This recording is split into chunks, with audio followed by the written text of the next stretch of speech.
আমি আমার জামাই মনে করে তাকে জড়িয়ে ধরি, তাকে কিস করে তাকে নিজের করে নিয়েছি, বিছানায় নিয়ে গিয়েছি। তারপর কি হবার সেটা তো বুঝিনি। যাই হোক, তারপরে যা যা হওয়ার হলো। তারপরও প্রায় 1 ঘন্টা যাবৎ হয়ে গেল, কোনো কারেন্ট আসেনি। আমি অনেক কথা বললাম, কিন্তু ও কোনো জবাব দিল না, একটা কথার উত্তর দিল না আমার হাজব্যান্ড। তখন এমন সময় হুট করে আমার হাজব্যান্ডের নাম্বার থেকে আমার ফোনে কল। মণ্ডলী, কেমন আছেন সবাই? আশা করছি সবাই ভালো আছেন। আমি মমতা আপনাদের মাঝে আবারও আসলাম ছোট্ট একটি গল্প নিয়ে। যদিও গল্পটা সঠিক, বা আমাদের কিছু কিছু মেয়েদের লাইফে এরকম ঘটনা ঘটেই থাকে, যারা আমরা না বুঝে কিছু ভুল করে ফেলি। তো যাই হোক, তাহলে গল্পে যাওয়া যাক। তাহলে শুরু করি আমার গল্প। বিবাহিত জীবন আমার। গ্রামে বর্তমানে তো জানেনই, প্রচুর লোডশেডিং পড়তেছে। লোডশেডিংয়ের কারণে কারেন্ট বেশি থাকে না। যাই হোক, তো আমার জামাই গাজীপুর একটা ফ্যাক্টরিতে চাকরি করে। তো বিকেলে আমাকে ফোন দিল, বলল আমার আজকে আসতে আসতে লেট হবে। আমি বললাম ঠিক আছে। আমি ওইটা ভেবে সেজেগুজে বসে আছি। আমি সেজেগুজে বসে আছি। আমি ফোন নিয়ে জামাইয়ের বদলে ভাসুরকে ফোন দিলাম। যাই হোক, ফোন দিলাম। তখন আমি বুঝতে পারিনি, ভাবলাম হয়তো আমার হাজব্যান্ডকে ফোন দিয়েছি। ফোন দিয়ে বলে দিলাম যে আমি দরজা খোলা রেখে ঘুমিয়ে পড়েছি, তুমি চলে এসে আমাকে ডাক দিও।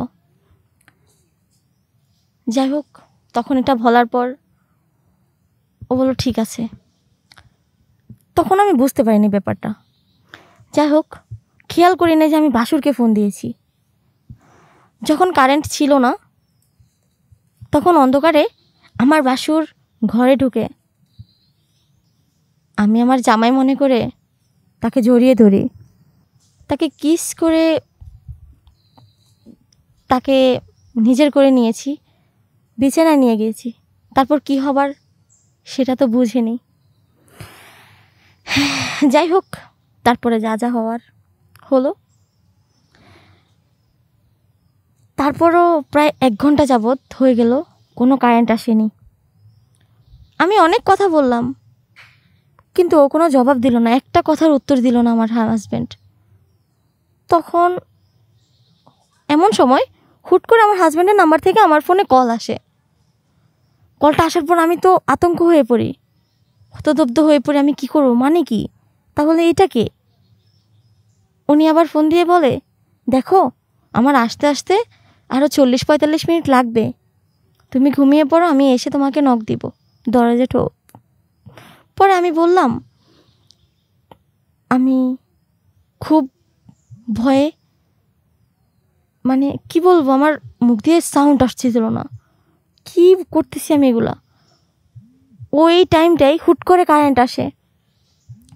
দেখি আমার বাসুর, এ কি ব্যাপার, কি করলাম আমি? আর আপনি কেন এখানে? ভাইকে যখন প্রশ্ন করি, তখন উনি আমাকে বলে, দেখো যা হবার হয়ে গেছে, আমি যা করেছি, তুমি রুম থেকে, আমি যখন রুমে আসি, তুমি যা করেছো আমি ঠিক থাকতে পারিনি, তার জন্য আমিও করে ফেলেছি কি জানি। যাই হোক, তারপর আমি বললাম যে কিভাবে? পরে বলে যে তুমি তো আমাকে ফোন দিয়ে আসতে বলেছ, তার জন্যই আমি আসলাম, হয়তো বা তুমি আমার জন্য ওয়েট করতেছিলা দরজা খুলে। পরে বললাম, ছি ভাই, এটা কি বলছেন আপনি?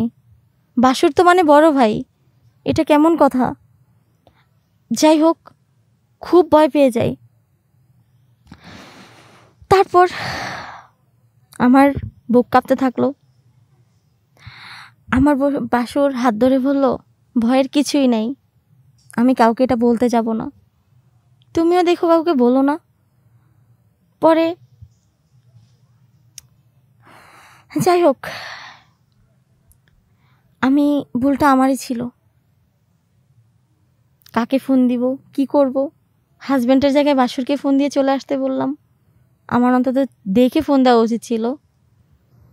আসলে হাজব্যান্ড আসবে বলে সেজেগুজে বসেছিলাম, তো তার জন্য ভাবলাম যে ওই আসছিল। তার জন্য কোনো কথা না বলে জড়িয়ে পড়লাম বাসুরের সাথে, না বুঝিয়ে, নিজের অজান্তেই। যাই হোক, আমার কিছু কিছু বোনেরা এসব ভুল করে থাকে, তো তাদের উদ্দেশ্যে বলছি, আপুরা, এসব ভুলের মধ্যে যেও না তোমরা। এসব ভুল আমরা করে থাকি, সমাজে এসব অ্যাভেলেবেল চলছে। কেউ দেখছে, কেউ দেখছে না, এরকম কারো সংসার ভাঙছে, আরও অনেক রকম। তো যাই হোক, জানি না এই গল্পতে তোমরা কত কি বুঝেছ বা কি হয়েছে, তবে একটা কথা কি, আমি, যাই হোক বোনেরা আমার, তাহলে দেখলেন তো। তবে কি, যদিও আপনারা বলতে পারবেন, হয়তো আপনাদের মনে প্রশ্ন জাগতে পারে যে হাজব্যান্ডের সাথে এতদিন ঘর করতেছি, কিন্তু এখানে বাসুরকে চিনলাম না। আসলেই চিনতে পারিনি, কারণ তারা দুই ভাই সেম, একই রকমের। তারপর অনুভূতিটা ছিল অন্যরকম। আর তাছাড়া সেজেগুজে ছিলাম আরও, তাছাড়া আমার ভিতরে একটা ফিলিংসটা ছিল অন্যরকম। তাই ভেবে স্বামীকে ধরেছি, বাসুরকে ধরেছি, সেটা কম্পেয়ার করতে পারিনি আমি। আমার বাসুরের সাথে আমার এমন একটা সম্পর্ক হয়ে যায় সেই টাইমটায়, সেটা আমি একটুও বুঝতে পারিনি।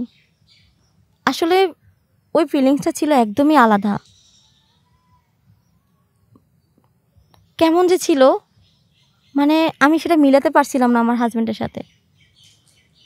তবে আবার ভাবলাম যে, আর তাছাড়া ও ছাড়া আমার ঘরে কেই বা আসবে, ফোন তো আমি আমার হাজব্যান্ডকেই দিয়েছি, তাই না? সেটা ভেবে সুখটা যদিও একটু বেশি ছিল, ওইভাবে নিজেকেও কন্ট্রোল করতে পারিনি, আর বুঝতেও পারিনি যে কে হতে পারে। যাই হোক, এই যে কত বড় একটা ভুল করে ফেললাম, নিজের বাসুরের সাথে জড়িয়ে ফেললাম নিজেকে। ভুল করার আগে বুঝতেই পারিনি। আর যখন হুট করে লাইট চলে, হাজব্যান্ড কল করে, তখন দেখি সব কিছু, তখন কি মনে হতে পারে, কি করা যায় ওই মুহূর্তটায়? কোনো কিছু কি মাথায় আসবে?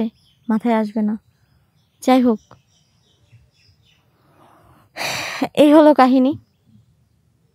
তবে আমরা চাচ্ছি, আমরা যদি ঠিক থাকি, আমি মনে করি না আমাদের উপর দিয়ে কোনো ঝড় যাবে। আমরা ঠিক থাকলে কোনো ছেলে আমাদের দিকে তাকাবে? আমরা মেয়েরা কিন্তু অনেক ভুল করে থাকি নিজের অজান্তে, তবে একটাবার যাচাই করে ভুল করি না, সমস্যা কি? একটু কেয়ারফুল থাকি সবাই মিলে, তাহলে তো আর এসব কখনো ঘটে না লাইফে। লাইফটা সুন্দর থাকবে। যাই হোক, তারপর ধীরে ধীরে লাইফটা শেষ হয়ে গেল মনে হয় যেন। শেষ তো শেষই, শেষকে তো আর জাগিয়ে তুলতে পারবো না। এই হলো আমার আজকের গল্প। তো যাই হোক, আমার গল্পটা শোনার পর জানি না কে কী বুঝবেন, কি বলবেন, তবে কেউ বাজে কমেন্টস করবেন না। এসব আমাদের সাথে ঘটে থাকে, তার জন্যই এই গল্পগুলো বলা। তো যদি আমার ভিডিওটা ভালো লেগে থাকে, তাহলে অবশ্যই লাইক, কমেন্টস, শেয়ার করে পাশে থাকবেন। এরকম আরও ভিডিও পাওয়ার জন্য চ্যানেলটা সাবস্ক্রাইব করে রাখবেন। তো ভালো থাকবেন, সুস্থ থাকবেন। আল্লাহ হাফেজ, এই কামনাই করি। আসসালামু আলাইকুম।